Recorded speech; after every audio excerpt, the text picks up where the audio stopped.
Doctor کے پاس اگر آپ چلے جاؤ نا اور اس سے بولو کہ جو نسخہ مجھے لکھ کے دیں گے آپ میری بیماری کا، تو اس کے دلائل اور کتاب کے حوالے بھی ہونے چاہیے. ڈاکٹر صاحب بخار بہت تیز ہو رہا ہے، علاج کیا ہے؟ ڈاکٹر نے کہا یہ والا انجیکشن. آپ نے کہا یہ والا انجیکشن میڈیکل کی کون سی کتاب میں لکھا ہوا ہے؟ ڈاکٹر صاحب حوالہ چاہیے. میں بغیر دلیل کے ٹیکے نہیں لگاتا. ٹھیک ہے نا؟ میں بغیر دلیل کے اپنے ٹیکے نہیں لگواتا، ورنہ آپ دائرہ اسلام سے خارج. مقلد نہیں ہوں، اندھا نہیں ہوں میں، اندھا. جو ڈاکٹر جو اٹھا کے میرے کولوں میں گھسیڑ دے میں گھسوا لوں، ایسا تھوڑی ہوتا ہے. ٹیکا ہے، ٹیکا انجیکشن ہے، تحقیق. ڈاکٹر گھبرا گیا نا دھمکیوں سے، ورنہ میں تمہاری جو ہے نا وہ ڈگری اس کو چیلنج کر دوں گا عدالت. اب ڈاکٹر نے کتابیں نکالی، نیٹ پہ سرچ کیا اس انجیکشن میں جو کیمیکل ہیں، اور وہ پھر ڈاکٹروں کے وہ بھی حوالے ہی دے گا نا ڈاکٹروں کے ہی. فلاں آئنسٹائن تو خیر سائنسدان تھا، وہ ایک فلاں ڈاکٹر ہے، اس کی ریسرچ تھی، ایسے پورے حوالے کر کے 2 گھنٹے لگے اور پھر ایک ٹیکا لگا لے بھائی. تو یہاں مفتی طارق مسعود نے ڈاکٹر کے اگزامپل سے تقلید کا جو بیان ہے، یہ ان کا موضوع جو ہے، پورا موضوع جو ہے تقلید کی اہمیت، تقلید کی ضرورت، اس کے اوپر جو پورا بیان ہے، اس کے اندر انہوں نے ڈاکٹر کی مثال سے استدلال کیا ہے. اور بات یہ رہی ہے ڈاکٹر کی اگزامپل سے کہ کس طرح سے ڈاکٹر کو ہم لوگ پوچھتے نہیں ہیں. ہاں، ڈاکٹر کو ہم لوگ پوچھتے نہیں ہیں. تو ان کا یہ کہنا ہے کہ جس طرح سے ڈاکٹر کو دوا کی تفصیل اگر پوچھیں گے، ڈاکٹر اگر دوا کی تفصیل نکالے گا اس کو 2 گھنٹے لگ جائیں گے، اور اس طرح سے 3-4 پیشنٹ کو دیکھے گا تو اس کا پورا وقت ختم ہو جائے گا. تو اس طرح سے وہ بتانا یہ چاہ رہے ہیں کہ عوام کو علماء سے دلیل مانگنا کہ دلیل دو نہیں تو ہم نہیں مانیں گے، دلیل دو، یہ دلیل مت مانگا کرو، یہ غلط ہے. اس طرح سے وہ بات رکھ رہے ہیں، اور وقت بھی نہیں ہے اویلیبل.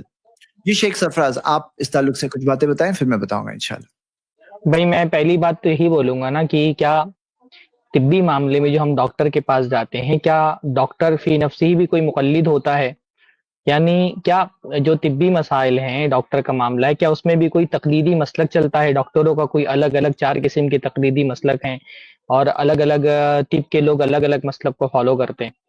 تو یہ تو معاملہ ہے ہی نہیں. ہم ڈاکٹر کے پاس جاتے ہیں تو کیا چاہتے ہیں؟ ہم ڈاکٹر سے یہ کہتے ہیں کہ بھائی ہم کو ایسا علاج دیجیے جس سے ہم کو شفا ہو جائے، ہے نا. ہم یہ کہتے نہیں ہیں کہ آپ ہم کو فلاں مسلک کی طب کے طریقے سے ہمارا علاج کریے، یا فلاں طبی مسلک کے طریقے سے ہمارا علاج کریے. عام آدمی جب بھی ڈاکٹر کے پاس جاتا ہے نا تو ڈاکٹر سے یہی بولتا ہے کہ بھائی آپ میرا علاج کریے، ایسا علاج کریے جس سے مجھ کو شفا ہو جائے. کبھی بھی عام مریض ڈاکٹر کے پاس جا کر کے نہیں بولتا ہے کہ مجھے صرف فلاں قسم کے طبی جو ہے نا، ایک کوئی فقہی، جیسے فقہی مسلک ہوتا ہے نا ویسے طبی مسلک ہے تو مجھے اسی طبی مسلک سے علاج کرنا ہے. مریض کا مسئلہ صرف فائدے سے ہوتا ہے، شفا سے ہوتا ہے، کہ آپ میرا ایسا علاج کریے جس سے مجھ کو شفا حاصل ہو جائے. اور ڈاکٹر بھی جو ہے نا وہ کسی طبی مسلک کو فالو نہیں کرتا ہے، وہ تو یہ دیکھتا ہے کہ بھائی علاج کا کون سا طریقہ مناسب ہے اور اسی طریقے سے وہ علاج کرتا ہے.